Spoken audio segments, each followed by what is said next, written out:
We have a question from Mark Alexandra and then Vanya Shift. Mark first. Yeah, so this follows on from, I think, what you're both saying about class and voices. There are passages in the book which are in the first person told by the father. And for me, they're not obviously different in the language used from the passages which are in José Henrique's own voice. So they're not in dialect or they're not phonetic representations of speech, for example, like we might do in a equivalent in English. So I'm wondering whether it's the same in the Portuguese and how similar is that to how José Henrique's father actually speaks? I think this is maybe a question for Rahul. What do you think, Rahul? So, And then I so can add I, some. all I can comment on is like obviously I think Jose, the bits with your dad are they in italics? Yeah. So that they're marked out in both texts in italics. The in the Portuguese, some of it is most of it is verbatim, but there is you have kind of, as far as I know. Do you want to? Yeah. So I can just say a few words, maybe in Portuguese. Um, eu fiz entrevistas longas com meu pai So e I eu também passei ran muito long tempo ao lado interviews dele with my anotando father, and I frases, spent a lot of time anotando ideias, besides him, conversas. writing sentences, Nada no ideas, and livro é conversations. uma Nothing in the transcrição book imediata is a verbatim, das conversas. immediate Houve um transcription of trabalho de our conversations.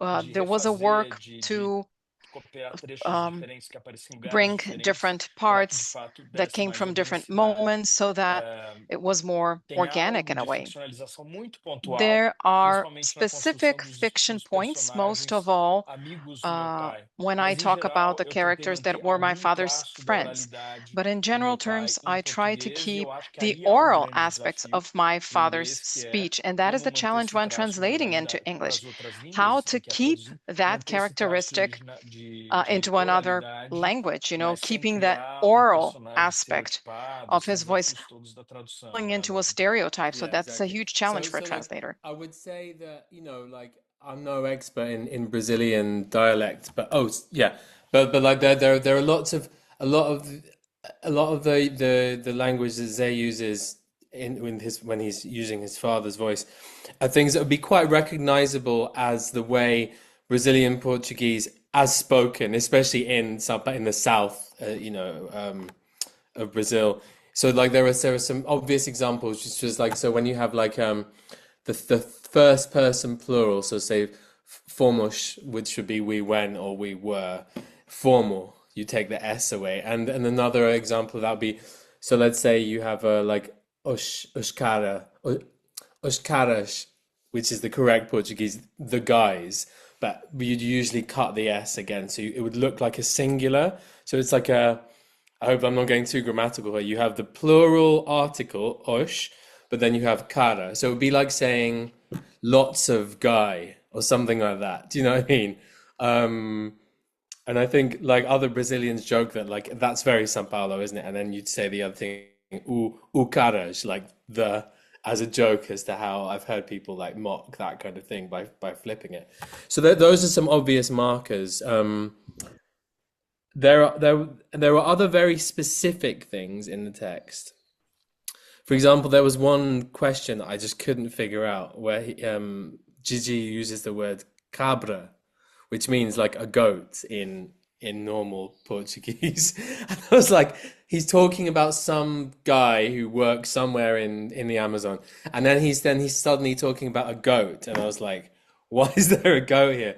And so what that is that's a very specifically like 70s Brazilian slang to mean cara, which means literally face, but in dialect it means a guy, like so it's a mixture between, I think, like quite standard oral Brazilian Portuguese, which in English we might do things like dropping G's at the end of words like I'm going, or maybe saying I ain't instead of I'm not. And then very specific things that clearly mark your father's age and where he comes from and his class background. Now, My original draft, which I hope I have, because I would love, I'm sure I've saved it, it'll be on an email somewhere, was pretty bold, like, because I grew up in London, I've lived in Ireland, I've lived in Wales for a long time. I'm pretty fascinated by the diversity of English as a language, so I love picking up bits of vocabulary and dialect from, America, the Caribbean, West Africa, wherever English is spoken. So I went quite hard for like a pretty thick um dialect. Kind of was like half Cockney, half kind of Southern American, definitely a bit of Irish, a bit of Scottish in there, hoping that by like making a portmanteau of all these English dialects, it wouldn't be too obviously evocative of just one.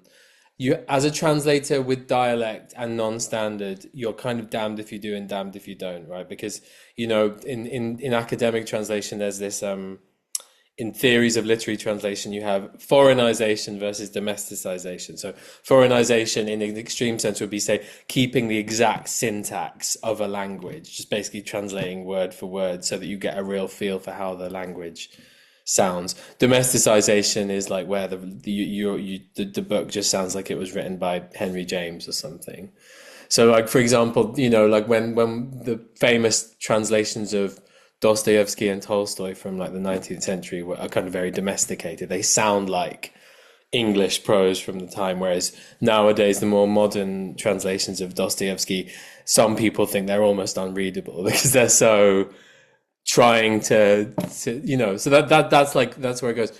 So I sent this to my editors Tamara and Charlotte, and they did push back quite a lot, unfortunately. So what we have there still, I think, holds some kind of sense of orality, but like compared to the kind of much more like rough and kind of rowdy draft I have, it's a bit more cut back. There's a lot of words like I think I translate cara as fella, for example, because again, it's trying to find something. Fella is a Cockney would say, all right, fella, but an American could also, yeah, me and the fellas went to this bar. So it's trying to find those words which are clearly not the Queen's English, but also aren't too obviously from one dialect. But I would say definitely the translation is tamer than the Portuguese, and that's not. This is just how translation works. The editors will always. The editors are the ones who have to sell the book, and if they think it's not going to work, you have to kind of respect their wishes. But I had a lot of fun with it, and I hope I'd like to look at my draft and compare it to what came out.